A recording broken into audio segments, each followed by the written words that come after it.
Olá, queridos irmãos e irmãs, sejam bem-vindos a essa reflexão diária nesse nosso canal Santa Rosa de Lima. Hoje, dia 24 de agosto, terça-feira, dia de São Bartolomeu Apóstolo.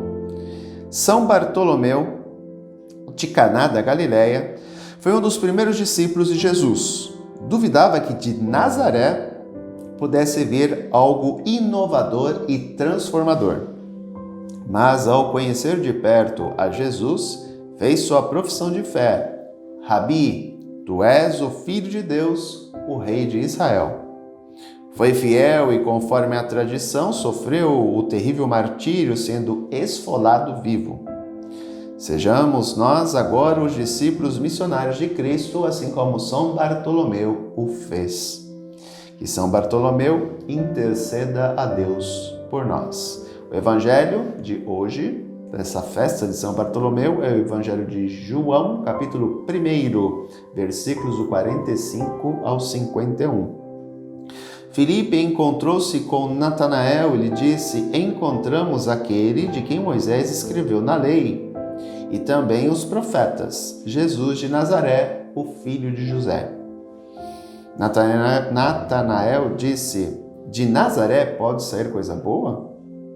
Filipe respondeu: vem ver. Jesus viu Natanael que vinha para ele e comentou: aí vem um israelita de verdade, um homem sem falsidade. Natanael perguntou: de onde me conheces? Jesus respondeu: antes que Filipe te chamasse, enquanto estavas debaixo da figueira, eu te vi. Natanael respondeu: Rabi, tu és o Filho de Deus, tu és o Rei de Israel.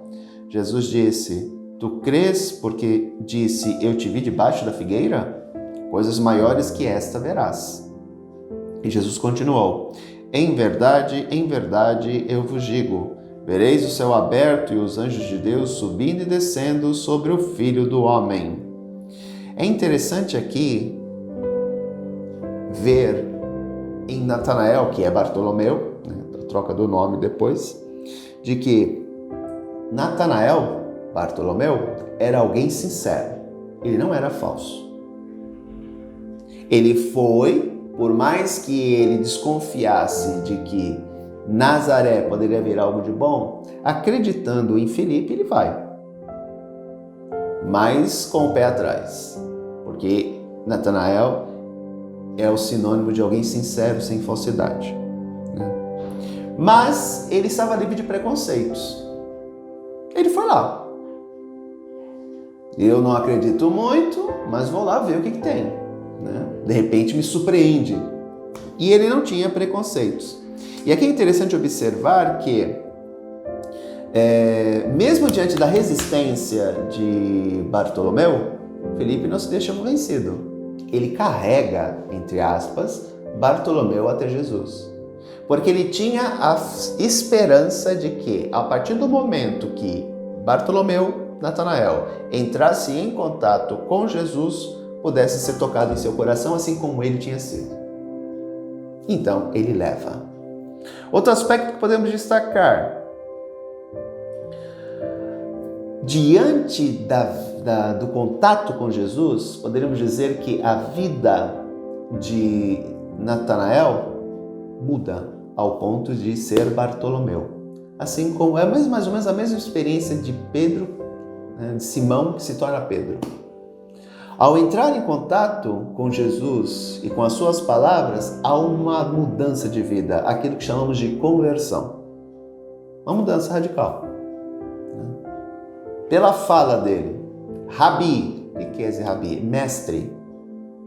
Tu és o Filho de Deus, tu és o Rei de Israel. E aqui entra uma coisa que eu sempre digo a vocês. A concepção de Messias estava ligada à questão política. O Messias, o Filho de Deus, era o Rei de Israel. Por quê? Criou-se na tradição davídica a visão de que todos os reis de Israel eram filhos de Deus, eram adotados por Deus. Portanto, o Messias, que era rei, seria da casa de Davi, porque todos os descendentes de Davi eram reis de Israel. Então, eles seriam filhos de Deus.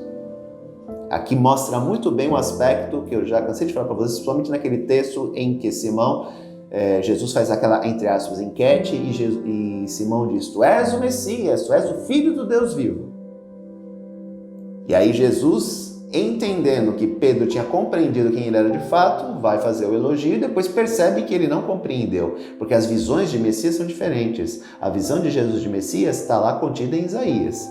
É o servo sofredor, é aquele que dá vida pelo povo. A concepção de Bartolomeu, de Pedro e de grande parte da população de Israel, não. O Messias é rei. Ele é filho de Deus e rei. E é interessante que Bartolomeu, ao entrar em contato com Jesus, muda o seu projeto de vida. Completamente. Ele larga tudo e vai seguir Jesus. Mais ou menos fazendo ponte com o texto de ontem, né? De que encontrou o tesouro. Bartolomeu encontrou o tesouro.